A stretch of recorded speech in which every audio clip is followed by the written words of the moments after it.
Everybody has a plan till they get punched in the face. If you go into a fight with a plan, it's less likely to work for you in the real world. You should never, ever, ever go into a situation where you're going to assume the person's going to do X, Y, Z. I did that once, I'll never do it again, because you will not get it right. The more you have in your brain, the less likely it is going to work in a real fight. Another way of looking at it, if you get hit or you get struck, you physically react differently. So your plan of action should be a strategy. Have a strategy to fight, not a plan. If I have a strategy, the strategy is flexible. I can adapt the strategy according to the types of people, according to the variables I've got. The strategies are position, control of space, efficiency of movement. I'd always try to adopt a position, and whether that's distance or location, I'd either be further away from the person to control the distance, or I would be in close to control the distance, but never in the middle. That's one strategy, not a plan. It's not memorizing techniques. If you try to memorize techniques, you will never remember them when the adrenaline's on, the action's on, the fight's on, and the variables change from weapons to hands to anything, to cars to multiple assailants. You cannot prepare or plan for it all.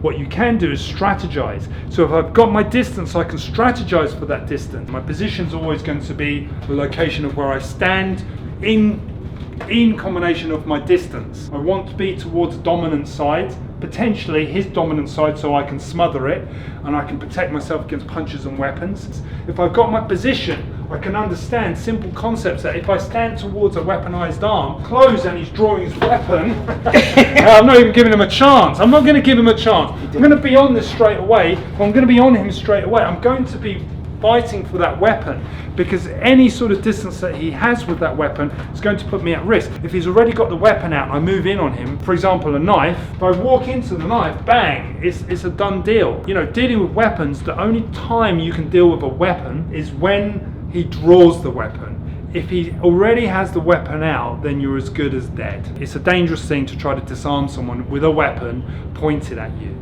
Okay, unless you have a weapon, and you know the saying is you never draw on someone on a draw, right? You don't draw a weapon on a weapon. You'll probably find your brain will go into panic mode. It's the same with surprise attacks.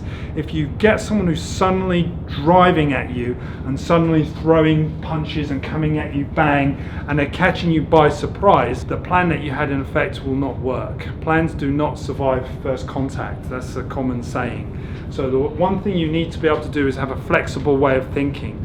Now, what we do know from psychology is that when you have a flexible way of thinking, you're much more resilient to changes in action. So the resilience comes from knowing for a fact that, or accepting for a fact that you might get hit in a real fight. But if I get hit in a real fight, I don't get freaked out about it.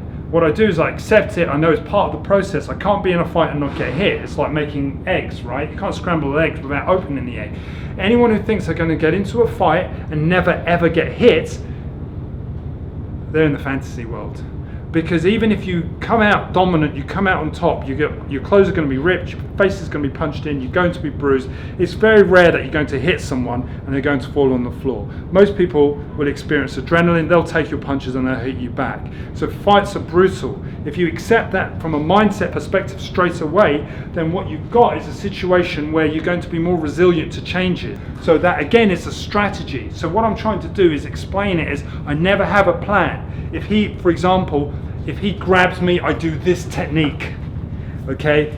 If he grabs me, bang, bang, bang, I do whatever I have to do, but I don't have a preset technique. I don't go, this is my plan, because the chances are he punches me in the face, I get disorientated, he grabs my throat, and then he pulls his weapon. Whatever happens, it becomes this loop of getting confused and more disorientated, and that's why you never have a plan to fight. Plans fail. Strategies survive. You need to survive, and that's what we're trying to build on this channel, a community of survivors. And to do that, you have to have a flexible way of thinking. You have to be resilient, and resilience comes from just putting yourself in the situation, training it, being open-minded to all the possibilities. Techniques are great when you're discussing martial arts, but at the end of the day, when you're discussing self-defense, it has to be a strategy of self-defense rather than a plan. Because they're live hands. Everything's live, everything's real. And if I say you're going to do A and I'm going to do B, that's never going to work in a real life, because I guarantee that you're going to train against a bottle attack and it comes this way and it comes this way and it comes this way, and I guarantee that he changes the angle slightly, and because you've drilled doing it one way, you get hit straight away. So don't plan, strategize. Thank you for watching. Don't forget to subscribe, and on that, have fun.